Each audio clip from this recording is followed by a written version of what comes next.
యేసుక్రీస్తు నామంలో మీ అందరికీ నా వందనములండి. ప్రేమైన దేవుని వర్లారా, తండ్రి అయిన దేవుని మాటలు కొన్ని మాటలు వివరించుకుందాము.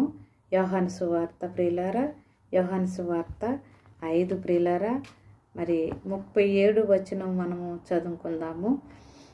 మరియు ఆయన పంపిన మరియు నన్ను పంపిన తండ్రియే నన్ను గూర్చి సాక్ష్యం ఇచ్చుచున్నాడు. మీరు ఏ కాలమందైనను ఆయన స్వరము వినలేదు. ప్రియులారా, మరి యేసుక్రీస్తు వారు తండ్రిని గూర్చి తెలియచేస్తూ ఉన్నాడు. తండ్రి అయిన దేవుడు నన్ను పంపాడు, మీరు ఆయన్ని ఎరగరని తెలియచేస్తూ ఉన్నాడు.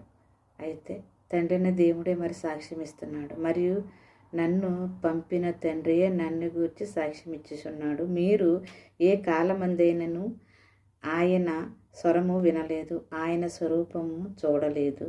ఆయన ఎవరిని పంపినో ఆయనను మీరు నమ్మలేదు గనుక మీలో ఆయన వాక్యము నిలిచి ఉండలేదు. లేఖనముల యందు మీకు నిత్య జీవము కలదని తలంచుచు వాటిని పరిశోధించుచున్నారు.